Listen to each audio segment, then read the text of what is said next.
Welcome to Kevin Dale Photography, where I take you on my journey through photography. On today's episode, we're going to be doing an in-depth review of the Godox AD300Pro II.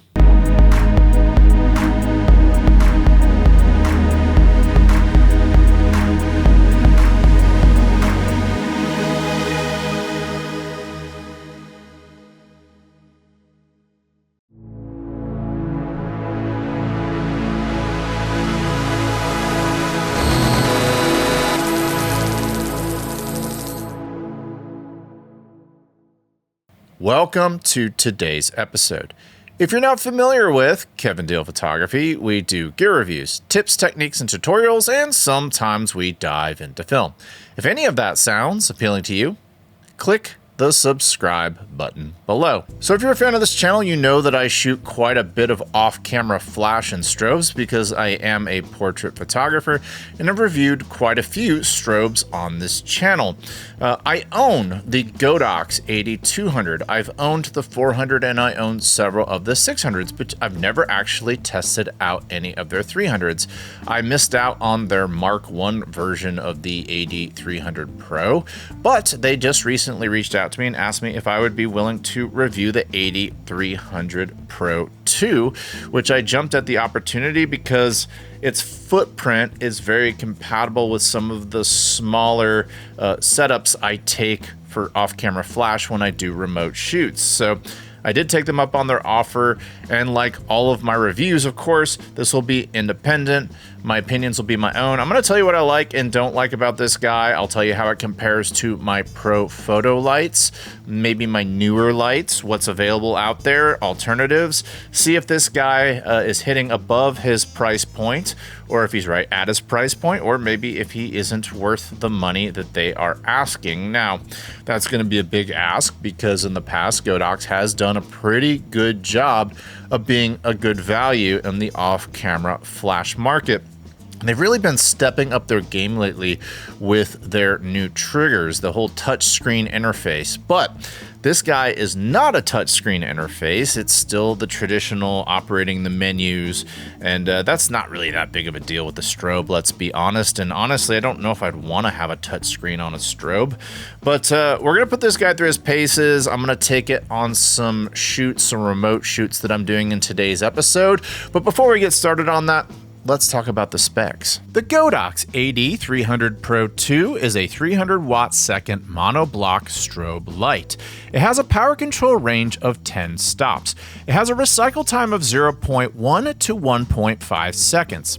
It has a built-in 12 watt LED bicolor modeling lamp with a color temperature range from 2800 to 6000 Kelvin. Its sync speed is up to 1/8000th of a second. It has a bright color display with color-coded groups.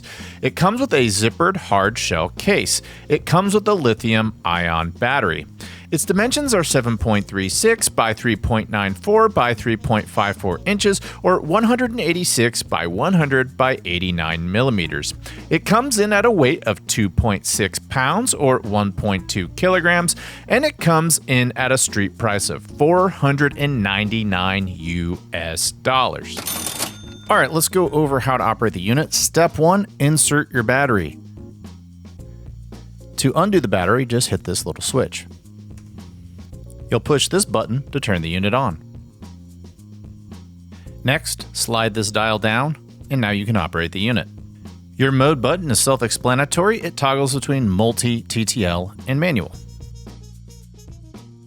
All right, moving on to the menu button. As you can see, you have your wireless modes, flash modes, photocell, which is your slave modes. You can turn HSS on or off. You can control the modeling lamp type here. You can turn the beep on or off. And type is where you can go between Godox mode, which is like 1/1 to 1/512, or Pro Photo mode, which is 1 through 10. You can also set your standby time. You can turn auto off, on, or off. You can adjust your brightness. You can put it on a delay. You can do masking modes.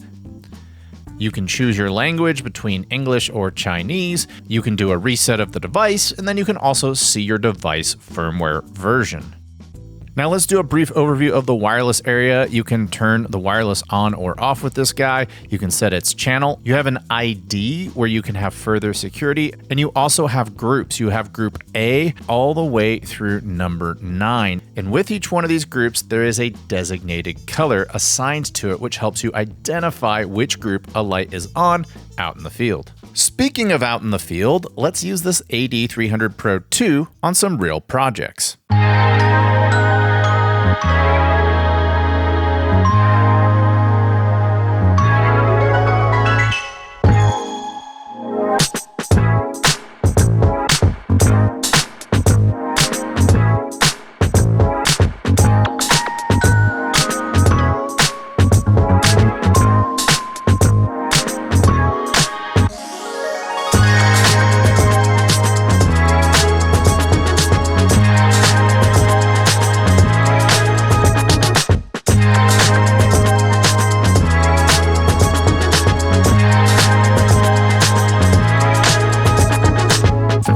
So the AD300Pro II did a fantastic job in overcast conditions. Now let's see how well this fixture does in direct sunlight.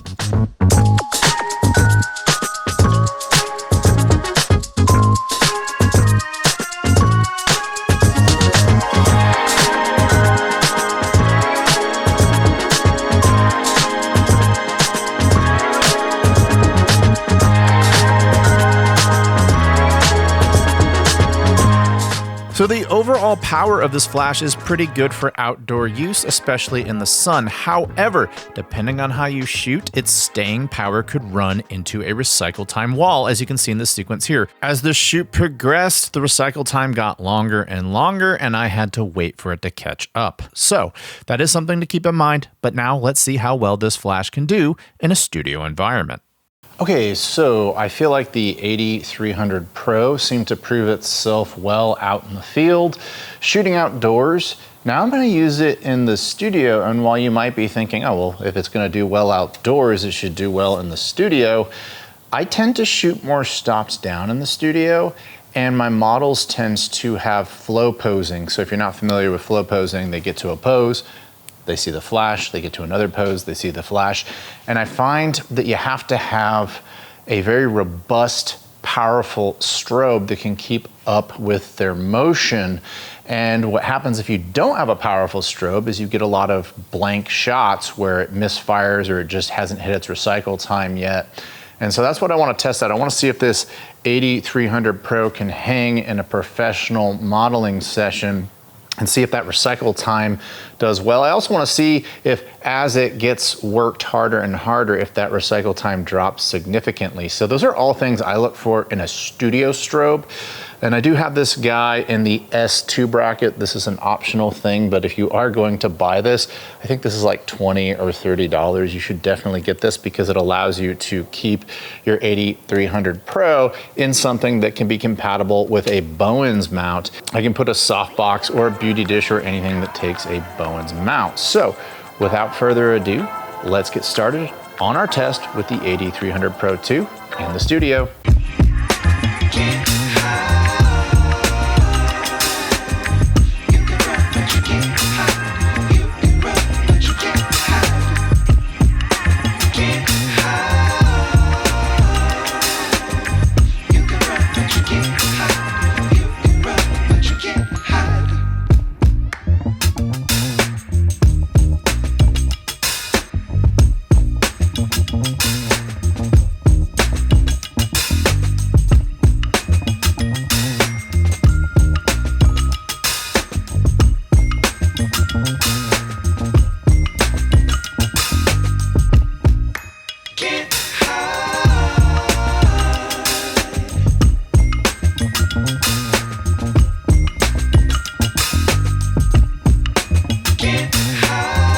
So I thought that the AD300 Pro II did a fantastic job in the studio. Now what you're looking at right here, this is 317 shots that I shot with the AD300 Pro II.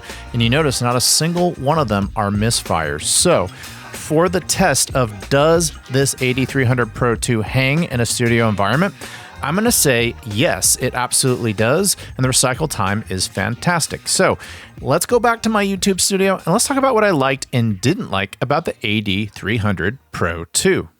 All right, I've had the opportunity to use the AD300Pro II out in the field in a variety of scenarios, and I feel like I'm ready to talk about what I like and don't like about this unit. As always, I will start with the cons. The first thing I don't love is the recycle time at full power. Now, let me clarify, I pretty much don't like the recycle time of any strobe at full power. I don't enjoy waiting 2 seconds or more between shots. At full power, this light is absolutely strong enough to create beautiful outdoor images. The issue is that in bright conditions, you often have to shoot at full power to get the look you want. And when you're maxed out, recycle time slows you down.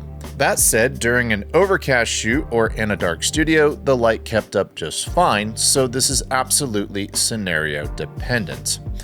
Another con, and this is me being nitpicky, is that I couldn't slide the fixture through the S2 bracket while the protective flash cover was attached. I prefer transporting the light already mounted in the S2 bracket so I can quickly throw it on a stand and start shooting. Instead, I have to remove the protective cover, slide the light into the bracket, secure it, and then reattach the cover. Is that a deal breaker? Absolutely not, but it would be nice if that extra step wasn't necessary. Some of you may be disappointed that this unit doesn't feature a touchscreen interface like Godox's newer triggers and speedlights. Personally, that doesn't bother me because I control most of my settings from the trigger anyway, but if you are expecting that bright modern touchscreen experience on the back of this strobe that you've been seeing on all their new speedlights and triggers, it's not here.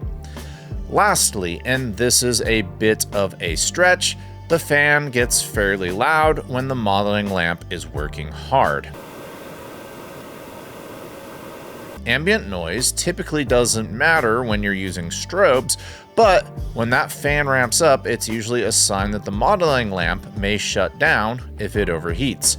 I would have liked to have seen better performance there. Alright, that's it for the cons. Some of those were minor, but on this channel I don't feel like I'm doing my job if I don't point out where things could be improved. Now, let's talk about what Godox got right. First, the battery compatibility is a huge win. The battery works with my existing AD200 charger, which means I don't need to invest in a completely separate ecosystem. I rarely drain a battery fully during a shoot, but it's reassuring to know I already have backup since I own 3 AD200s. Battery life has also been excellent. I typically will finish a shoot with at least 2/3 of the battery left or more. The modeling lamp is bright and bicolor, and you can actually use the modeling lamp in a pinch to do video work. Now, it's not going to be as efficient as a dedicated video light, but it's definitely bright enough to get you through a talking head segment like you see me regularly film on this channel. The size and the weight of this strobe are extremely appealing. Compared to my 400 and 600 watt second units, this thing is compact. It's roughly the size of a 70 to 200 lens, maybe slightly wider, but it still fits in my existing camera bags. That's a huge win for me because I prefer consolidating everything down to one bag when possible, and I can do that with this strobe. I should also mention that it came with a nice hardshell zippered case. I personally think this light is so small that I'd rather try to put it in my main bag, but if you were hoping to transport this in a hard zippered case, I'm happy to report that it comes with one. One feature that I personally love, though some of you may not care, is how you can change the power display on the back. In the Godox ecosystem, power ranges from 1/1 down to 1/512.